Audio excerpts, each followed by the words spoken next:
Shimla agreement क्या है? शिमला समझौता उस दिन टूट गया था जिस दिन हमने उनके 93,000 कैदी वापस कर दिए और उन्होंने हमारे 54 एयरफोर्स के पायलट नहीं दिए। India acquiring it's integral part of Kashmir, that is PoK. Future of Kashmir बिल्कुल क्लियर है।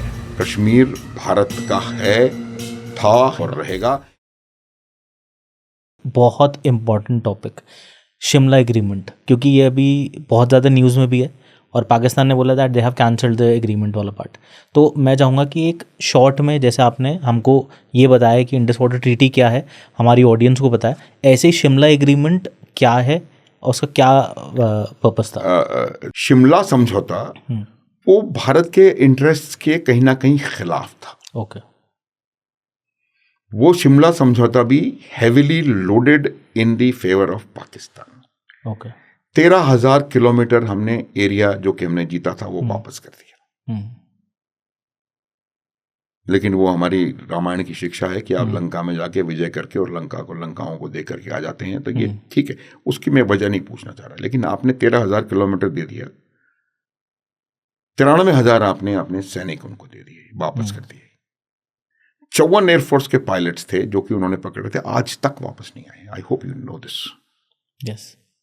तो दिस वॉज दी एसेंस कि भाई हमने तो सब कुछ कर दिया, उन्होंने कुछ भी नहीं किया। अब शिमला समझौते की मोटी मोटी जो चीजें हैं वो समझने की हैं कि प्रिजनर ऑफ वॉर एक्सचेंज होता, लाइन ऑफ कंट्रोल को हम मानेंगे, लाइन ऑफ कंट्रोल का उल्लंघन नहीं करेंगे, सीज फायर होगा, सीज फायर का वायलेशन नहीं करेंगे, और जब भी हमको कोई इशू सेटल करना है वो इशू बायलैटरली सेटल होगा, कोई तीसरी पार्टी का हम इसमें इन्वॉल्वमेंट नहीं चाहेंगे। अब जहां तक सवाल शिमला समझौते का टूटने का है, शिमला समझौता उस दिन टूट गया था जिस दिन हमने उनके 93,000 कैदी वापस कर दिए और उन्होंने हमारे 54 एयरफोर्स के पायलट नहीं दिए। ये शिमला समझौता उस दिन टूट गया था जब उन्होंने पहली बार सीज फायर का वायलेशन किया। यह शिमला समझौता उस टाइम पर बिल्कुल निरस्त हो चुका था जब उन्होंने कारगिल में आकर के और लाइन ऑफ कंट्रोल के इस तरफ हमारा एरिया कैप्चर कर लिया था। तो जहां तक सवाल शिमला समझौते का है, अगर ये कैंसिल होता है तो हम फायदे में रहेंगे, इतना मेरे हिसाब से कहना काफी है।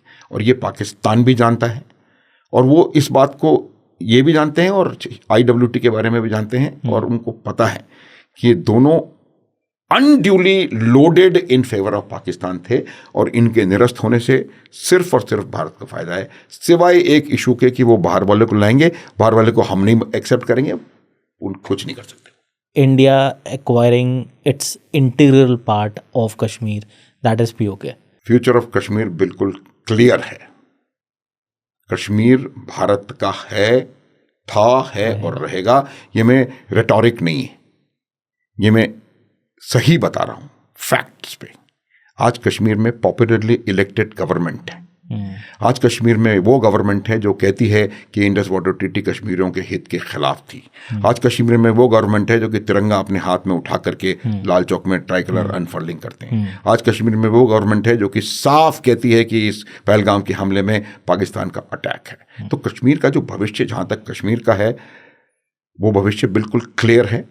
और ये मैं आपको पहले भी बता चुका हूं कि वहाँ के जो लोग हैं उसमें से बहुत बड़ा परसेंटेज, इनफैक्ट 99 से भी ज़्यादा परसेंटेज जो है वो इस बात को समझते हैं कि आने वाले जो जनरेशन्स हैं उनको आतंकवाद की विभीषिका में झोंकने से कोई लाभ नहीं है। वो इस बात को जानते हैं कि कोई भी टेररिस्ट ऑर्गेनाइजेशन कश्मीर को आज़ाद नहीं करवा सकता, संभव ही नहीं है, संभव ही नहीं है।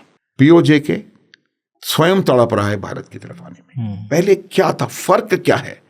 जब कश्मीर फाइल्स बनी तो लोगों ने बड़ी परेशानी हुई कि नहीं ये पोलराइजेशन हो जाएगा, फलाना हो जाएगा, ढकाना हो जाएगा। वो इसलिए क्योंकि जब कश्मीर फाइल्स वाली जो घटनाएं 1990 में हुई थी तो आपके पास फोन नहीं था, मीडिया नहीं था, वो पहुंचा नहीं बाहर कि कैसे 10,000 बलात्कार एक दिन में हुए, वो पहुंचा नहीं बाहर। कैसे हर मस्जिद से अनाउंसमेंट्स हुए कि आप अपने औरतें बच्चे छोड़ जाओ और यहां से भाग जाओ। वो किसी ने सुना नहीं, किसी ने देखा। आज जो पहलगाम में हुआ वो दुनिया देख रही है। POJK को मालूम है कि उनका भविष्य कहां पर है। पाकिस्तान एक ऐसा देश है जिसने उन मुसलमानों को जो अपनी मर्जी से भारत छोड़ के सन 47 में पाकिस्तान गए थे, उनको आज तक 2म दर्जे के सिटीजन की तरह से वो ट्रीट करते हैं, मुहाजिर। तो ये कश्मीरी जानता है कि उसका भविष्य कम से कम पाकिस्तान के साथ तो नहीं है। आज आपको अगर ये चॉइस उनके पास है नहीं कि वो अलग अलग चले जाए। अगर आज मैं आपसे पूछता हूं कुणाल, अगर आपको ये चॉइस हो कि आप इंडिया और पाकिस्तान में से किसको चुनोगे? इंडिया। खत्म, बिल्कुल। लिबर्टी, बात करने का तरीका, हम बात कर रहे हैं, फ्रीडम, सब कुछ, जो पहनना है, जिसको जो पहनना है पहने, जिसको जो खाना है खाए, जिसको जो कहना है कहे, जिसको जहां जाना है जाए। ये ऐसा देश है जहां पर कि कसाब का केस लड़ने के लिए 50 हिंदू वकील खड़े हैं। ये कहीं और नहीं हो सकता, और इसमें कोई गलती नहीं है, क्योंकि ये ठीक बात है, उसको लीगल प्रोटेक्शन मिलना चाहिए। मेरा ये, मैं गलत पॉइंट आउट नहीं कर रहा हूं, लेकिन मैं बता रहा हूं देश की ताकत, देश की खूबी। इतना होने के बावजूद भी आज JNU में इलेक्शन हुए, वेस्टर्न जो जो जो जो लेफ्ट पार्टीज हैं वो जीती हैं। एस जयशंकर सर जो कि फॉरेन मिनिस्टर हैं, एक्सटर्नल अफेयर मिनिस्टर्स हैं, अब इन्होंने जिस तरीके से एक पूरा परिभाषा जो फॉरेन अफेयर की, जो डिफरेंट कंट्रीज़ के साथ में रिलेशनशिप बिल्डिंग की जो एक क्रिएट करी है, वो आज से पहले हमने कभी किसी फॉरेन मिनिस्टर को ऐसे ब्लंटली, ओपनली, स्ट्रांगली रिएक्ट करते हुए, सपोर्ट करते हुए, चाहे वो इस्टेब्लिशमेंट हो, चाहे गवर्नमेंट की डिसीजन मेकिंग हो। In the past like 3-4 years हमने देखा है ऐसे बहुत सारे इंसिडेंट्स आए जब गवर्नमेंट के ऊपर में एलिगेशंस लगे, अलग कंट्रीज़ ने लगाए, but he was standing very strong like a pillar कि जो इंडिया का स्टैंड है वो ये है, India can openly do things, हम इंडिपेंडेंट हैं, सारी चीज़ है। सो इस पे आपका क्या टेक है? वो बहुत बेहतरीन काम कर रहे हैं एक्सटर्नल अफेयर्स मिनिस्टर, इसमें कोई शक नहीं है। और शायद बहुत समय बाद मैं इसको भी आगे भी बताऊंगा, अगर आपने वो पूछा, नहीं भी पूछोगे तो मैं अपने आप से बताऊंगा कि एक ये सरकार की ताकत है जब आपके पास कॉन्टिन्यूटी, स्टेबिलिटी और विजन है। आज से पहले हमने कभी इस प्रकार की बात नहीं सुनी है, कहीं देखी कि हम 2047 में we want to be a developed nation. उसकी वजह से आपका जो फॉरेन पॉलिसी है या डोमेस्टिक पॉलिसी भी है, जो इकोनॉमिक पॉलिसीज हैं, जो आपके रिलेशनशिप्स हैं, कि आप किस प्रकार के पावर प्रोजेक्शन करना चाहते हैं, whether you want to be a regional power, you want to be a global power, ये तमाम चीज़ें जो एंटायर इंडियाज नेशनल पावर है, उस नेशनल पावर के कंपोनेंट्स हैं ये। और उन कंपोनेंट्स को चलाने वाले अगर लोग इतने प्रभावी होंगे, इफेक्टिव और क्लियर, उनका बिल्कुल माइंड क्लॉग्ड नहीं है, बिल्कुल क्लियर माइंड है, और उससे, और वो कहाँ से आ रहा है? देखिए, मैं बार बार किसी राजनीतिक डिस्कशन में मैं नहीं पढ़ना चाहता हूँ, लेकिन वो तमाम जो होता है वो देश के प्रधानमंत्री की से ये फ्लो करती है आपकी ताकत। और वही ताकत आज आप देख रहे हैं, चाहे वो इंफ्रास्ट्रक्चर डेवलपमेंट हो, चाहे वो इकोनॉमिक डेवलपमेंट हो, चाहे इंडिया की 5 ट्रिलियन की तरफ तेजी से बढ़ती हुई इकोनॉमी हो, चाहे हमारे फॉरेन रिलेशंस हो। आज आप देखें कि मेरे हिसाब से Narendra Modi is the only head of a nation जो कि जुलाई में रूस जा सकता है, अगस्त में यूक्रेन जा सकता है, उसके बाद पोलैंड और फ्रांस जा सकता है। हम लोग रशिया से तेल खरीद सकते हैं, रशिया से S-400 सिस्टम्स ले सकते हैं, फ्रांस से राफेल ले सकते हैं, और अमेरिका से चिनूक ले सकते हैं। सब कुछ कर सकते हैं। ईरान से हम बातचीत कर सकते हैं, ईरान का हम समर्थन कर सकते हैं, और एक भी किसी भी देश ने कोई बात भारत के खिलाफ कुछ नहीं। ये भारत की स्टेबिलिटी, नेतृत्व की शक्ति है। और यही बात मैं आपको बताऊंगा कि जिस प्रकार से पाकिस्तान का रिएक्शन हो रहा है इस पूरे एक्टिविटी का, उस रिएक्शन की वजह 2 है।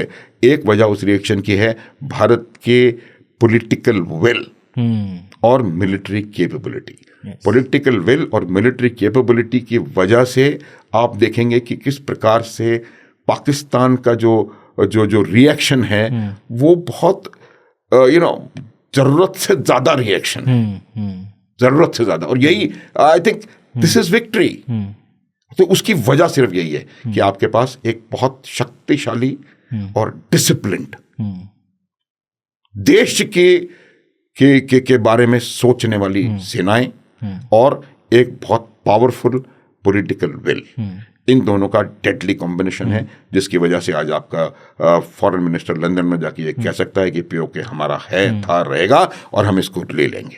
इंडिया के honourable home minister Amit Shah ji, जिस तरीके से उनको चाणक्य भी बोला जाता है पॉलिटिक्स का, प्लस हमने पिछले पास्ट इतने सालों में देखा है कि कोई भी इंसिडेंट होता है उसका जो रिएक्शन और उसका जो तरीका होता है, चाहे वो होमलैंड सिक्योरिटी की बात कर लें, इंटरनल बात कर लें, है ना, we have seen lot of peace in last 5 to 7 10 years down the line. पहले कभी कहाँ अटैक हो रहा है, कभी कहाँ अटैक हो रहा है। ये इस चीज़ को एक किस तरीके से देखते हैं, जैसे आपने ऑलरेडी बोला leadership is very important in for any country. तो ऑफकोर्स लीडरशिप, हमारे लीडर वर्ल्ड के लीडर हैं वो आज की डेट में, because he is an international leader. जितने भी और कंट्रीज़ के लीडर्स हैं वो उनको इतनी रिस्पेक्ट से बुलाते हैं, बात करते हैं, उनकी चीज़ें सुनी जाती हैं इन द कम्युनिटी। बट जब हम इंटरनल बात करते हैं तो क्या ऐसा एक कॉम्बिनेशन आप देखते हैं दैट मोदी साहब पूरा इंटरनेशनल, उन्होंने डिस्पोरा जो पूरा जितने भी कंट्रीज़ के जो हेड ऑफ स्टेट्स हैं उनको पूरा मैनेज कर रखा है। होम के अंदर में अमित शाह जी हैं जिन्होंने पूरा उसको मैनेज करके रखा हुआ है ना। And it is a 1-on-1 situation जिसमें हैंड इन हैंड होता है कि उन्होंने उनके ऊपर में इतना ट्रस्ट है ना, कि आप बैठे हैं, आपको रिस्पॉन्सिबिलिटी दी और वो उस चीज़ को समझते भी हैं। प्लस जो NSA हैं इंडिया के, उनको जेम्स बॉन्ड ऑफ इंडिया भी कहा जाता है, जैसे अजीत डोभाल सर, उनके बारे में बहुत सारी कहानियाँ सुनी हैं सर। और ये कहते हैं कि जो स्ट्रैटेजी उनके माइंड में चलती है वो उन्हीं को पता होता है या कुछ सिलेक्टेड पीपल होता है। प्लस अजय शंकर सर के बारे में हमने ऑलरेडी बात करी ली। So this combination is the neighbours of India are afraid of this combination, deadly combination what India is having right now. बिल्कुल बिल्कुल। देखिए क्या होता है कि हर काम एक अच्छी पावरफुल टीम से बनता है। वो काम लीडरशिप अपना विजन देती है, लीडरशिप डायरेक्शन दिखाती है और उसके बाद एक पावरफुल टीम उसको एग्जीक्यूट करती है। और मुझे लगता है कि एक बहुत अच्छा कॉम्बिनेशन है। हमारे पास टाइम की कमी है, वरना मैं आपको एक कहानी सुनाता और फिर आपको पता पड़ता उस कहानी का सार वो ये है कि get the man right, world will become right. और जो आज की परिस्थिति है उसमें आपके पास एक right man external affairs minister है, एक right man national security adviser है, एक राइट मैन देश का रक्षा मंत्री है, एक राइट मैन देश का गृह मंत्री है, एक राइट मैन देश का सरफेस ट्रांसपोर्ट मिनिस्टर गडकरी। तो ये इससे क्या होता है, देखिए कि आपका विजन है, आपने डायरेक्शन बता दिया, आपको चाहते क्या हैं आप, और उस सब को ग्राउंड के ऊपर ट्रांसलेट करके और उसको इम्प्लीमेंट करने वाले जो लोग हैं, ये आपके पास एक बहुत शानदार, बहुत डिसिप्लिन्ड आर्म्ड फोर्स है। ये एक आर्म्ड फोर्सेस जो होती हैं वो बहुत बड़ा कॉम्पोनेंट होती है नेशनल, जो इंडिया नेशनल पावर है उसका एक बहुत इंपॉर्टेंट कॉम्पोनेंट जो है वो आर्म्ड फोर्सेस हुआ करती हैं। क्योंकि जब तक आपके पास जो भी एक्ट, ये दुनिया का नियम है, चाणक्य ने कहा हुआ है पहले कि जब तक आपके पास आपके बॉर्डर सिक्योर नहीं होंगे आप इकोनॉमिक एक्टिविटी अंदर कर नहीं सकते। तो ये आपको दुनिया को पता होना चाहिए कि second largest army, fourth largest air force, fourth largest navy, काबिल, disciplined, well led, good military leaders. तो ये तमाम चीजें इकट्ठी जब होती हैं तो आपका काम स्मूथली होना शुरू हो जाता है और तभी आपको ओवरऑल डेवलपमेंट नजर आता है। और मेरा ये मानना है कि हमें बजाय राजनीति करने के हमें इस प्रयास करना चाहिए कि किस प्रकार से, बेसिक इशू ये है कि हमें जो फॉल्ट लाइंस हैं उनको आइडेंटिफाई करने की ज़रूरत है, जो बाधक तत्व हैं हमारे प्रोग्रेस में उनको आइडेंटिफाई करने की ज़रूरत है और उनको सील करने की ज़रूरत है। और मुझे लगता है कि जो प्रेजेंट डिस्पेंसेशन है वो उसको एक काफ़ी बेहतर तरीके से कर पा रहा है। There is a lot more to do, बहुत समय हमें लगेगा, लेकिन आज बहुत अच्छे हाथों में देश चल रहा है।